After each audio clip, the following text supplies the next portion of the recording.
بسم اللہ الرحمن الرحیم نحمدہ ونصلی ونسلم علی رسولہ الکریم۔ سامعین محترم، دو چیزیں بہت تشویشناک ہیں، مجھے بھی اس بارے میں تشویش ہے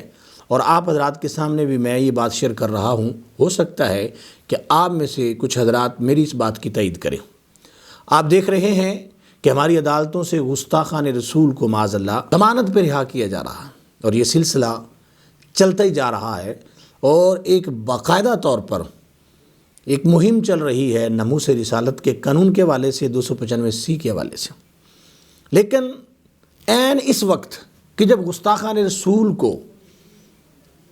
ضمانت پر رہا کیا جا رہا ہے، عین اس وقت ہم دیکھتے ہیں کہ ہمارے ملک کے اندر، خاص طور پر پنجاب کے اندر بسنت منانے کا اعلان کیا جاتا ہے۔ میرے بھائیوں، اگر کچھ لوگ تاریخ سے واقف ہوں تو آپ کو یہ پتہ ہونا چاہیے کہ ہماری چونکہ تاریخ مسلمانوں کی بڑی شاندار رہی ہے اور خاص طور پر یہ پنجاب کی تاریخ، پاکستان کی تاریخ اور اس خطے کے اندر جو لوگ رہتے ہیں، ان لوگوں کا جو ضمیر تھا اس میں عشق رسول صلی اللہ علیہ وسلم ہے۔ اسی وجہ سے علامہ اقبال نے بھی اس بات کا اظہار کیا کہ انگریزوں کو اور یورپ کو سب سے بڑا مسئلہ یہ ہے کہ یہ محمد مصطفیٰ کی محبت لوگوں کے سینوں سے نکالنا چاہتے ہیں۔ اقبال نے کہا تھا، وہ فاقہ کش جو موت سے ڈرتا نہیں ذرا، روح محمد اس کے بدن سے نکال دو۔ سامعین محترم، اس خطے کے لوگوں نے نبی علیہ السلام کے ساتھ محبت کی اور محبت کا انداز مختلف تھا پوری دنیا کے لحاظ سے۔ یہاں کے لوگ سچے عاشق رسول رہے اور میرے محبوب علیہ السلام نے اس بات کا اعلان اپنی حدیث میں بھی فرمایا، اور سرکار صلی اللہ علیہ وسلم نے جب ادھر سے خوشبو سونگھی تو آپ نے فرمایا، انی لاجد نفس الرحمن من قبل الیمن، مجھے یمن کی طرف سے ایمان کی خوشبو آتی ہے۔ تو اسی بات کو علامہ اقبال کہتے ہیں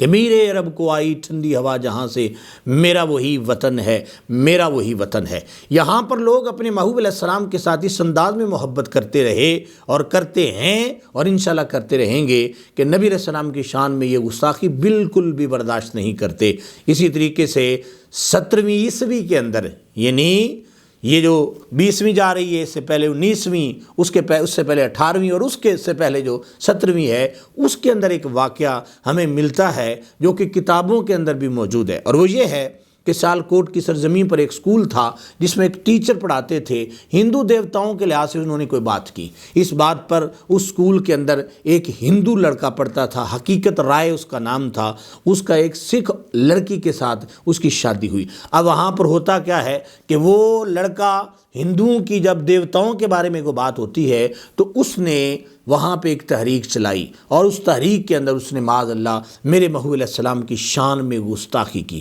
جب اس نے نبی علیہ السلام کی شان میں گستاخی کی تو یہ بات وہاں کے لوگوں کو بھی برداشت نہ ہوئی اور بات چلی گئی عدالت میں۔ اب آپ دیکھیں، یہ مغلوں کو آخری دور ہے اور اس دور کے اندر ہم دیکھتے ہیں کہ وہاں پہ لوگوں نے اس مسئلے کو اتنا اٹھایا کہ وہ شخص جو حقیقت رائے جس کا نام تھا، اس کا کیس لاہور میں آ گیا اور یہاں پر ایک گورنر تھے جن کا نام تھا زکریا خان۔ ان کو کافی ہندوؤں نے آ کر کہا کہ یہ ہمارا بندہ ہے، اس کو چھوڑ دیا جائے، لیکن اس گورنر نے کہا کہ یہ نہیں ہو سکتا کہ نبی علیہ السلام کی شان میں کوئی شخص گستاخی کرے اور ہم اسے چھوڑ دیں۔ اس بات پہ وہ ہندو غصے میں آئے اور انہوں نے کہا کہ اس نے ہماری بات نہیں مانی، وہ چلے گئے، لیکن حقیقت رائے کو پھانسی پہ چڑھا دیا گیا گستاخی رسول کی وجہ سے۔ اور لاہور کے اندر ایک علاقہ ہے گھوڑے شاہ، جہاں پہ اس کی ایک مڑی بنائی گئی۔ اب ہوا یہ کہ یہ شخص جس بندے کو ناموس رسالت کی وجہ سے قتل کیا گیا، ہندوؤں نے اس کے نام پر ایک تہوار منایا جس کو بسنت کہا جاتا ہے، اور بسنت کی تاریخ ایک تو یہ بیان کی جاتی ہے، باقی ہندو اگر کسی اور چیز کو بیان کریں، یہ وہ بات ہے جو تاریخ کی کچھ کتابوں کے اندر ملتی ہے۔ اب اس شخص کے یاد کے اندر بسنت منائی جاتی ہے اس وقت کہ جب گستاخان رسول کو ضمانتوں پہ رہا بھی کیا جا رہا ہے، اس وقت اتنے جوش و خروش سے بسنت کا منایا جانا یہ ہماری بات سمجھ سے باہر ہے۔ ایک تو یہ بات کہ تاریخی لحاظ سے اگر دیکھا جائے تو کچھ لوگوں نے ریلیٹ کیا ہے، اور کچھ مورخ ہندو بھی ہیں جنہوں نے اس بات کو ریلیٹ بسنت کے ساتھ کیا ہے۔ باقی ہندو اگر کس چیز کو اور کسی لحاظ سے بیان کرنا چاہیے، ہماری حکومت بھی کوئی جواز پیش کرنا چاہے کہ یہ جواز چونکہ بہار ہم مناتے ہیں تو وہ ایک علیحدہ چیز ہے۔ ہم نے تاریخ کے کچھ اور آگ سے یہ بات لی ہے اور آپ کے سامنے بیان کر دی ہے، لیکن ہمیں تشویش اس بات پہ ہے کہ ایک طرف گستاخان رسول کو چھوڑا جا رہا ہے، اور دوسری طرف اگرچہ کچھ کتابوں کے اندر ہی کیوں ہو لیکن تاریخ کی کتابوں میں یہ بات ملتی تو ہے کہ یہ اس کی یاد کے اندر ایک تہوار منایا جاتا ہے۔ تو ہمیں کیا ضرورت ہے ایک ایسے تہوار کو منانے کی کہ جس کے بارے میں تھوڑی بہت بھی اگر نسبت ہو تو بطور مسلمان ہمیں اس تہوار کی مخالفت کرنی چاہیے۔ اور دوسری بات یہ ہے کہ ہمارا یہ تہوار نہیں ہے۔ ہمارے محبوب صلی اللہ علیہ وسلم جب مدینہ شریف میں تشریف لائے تو حضور صلی اللہ علیہ وسلم نے دیکھا کہ یہودی 2 دن اپنے منایا کرتے تھے، تو میرے محبوب علیہ السلام نے فرمایا کہ یہ کیوں مناتے ہیں؟ تو انہوں نے کہا جی ہم حضرت موسیٰ علیہ السلام کے والے سے یہ تہوار مناتے ہیں۔ تو آپ نے فرمایا ہم حضرت موسیٰ علیہ السلام کے زیادہ قریب ہیں۔ تو اب محبوب صلی اللہ علیہ وسلم نے بھی 2 تہوار دیے مسلمانوں کو، اور وہ کیا ہے؟ ایک عید الفطر ہے اور عید الاضحیٰ ہے، کہ ہمیں ان کے تہوار نہیں منانے جو یہودیت کے ہوں، عیسائیت کے ہوں، ہندو مت کے ہوں۔ ہمیں منانے ہیں تو اپنے اسلام کے جو تہوار ہیں وہی منانے ہیں۔ اس سے اگلی بات یہ ہے کہ اگر اس تہوار کے منانے میں اگرچہ کہا جا رہا ہے کہ ہم بڑی احتیاط کر رہے ہیں، صرف 3 دن ہی بسنت منائی جائے گی اور 3 دن ہی وہ وہاں پر کوئی بلڈنگیں لے کر ان کے اوپر ہے وہاں پر پتنگ بازی کی جائے گی، تو ہمارا یہ سوال ہے کہ اگر کچھ بے احتیاطی ہو جائے، اگرچہ آپ بہت کوشش کریں گے، ہر ایک لحاظ سے آپ اس کو جو ہے وہ سیکور کرنے کی کوشش کریں گے کہ لوگوں کی جانیں بچ جائیں، اور آپ کر بھی رہے ہیں۔ موٹر سائیکلوں پہ آپ لوگوں نے سب کچھ وہ سامنے جو ہے وہ لگوا دیے ہیں کہ جناب ڈور سے کسی کی گردن نہ کٹے، لیکن میں کہتا ہوں اس سب کے باوجود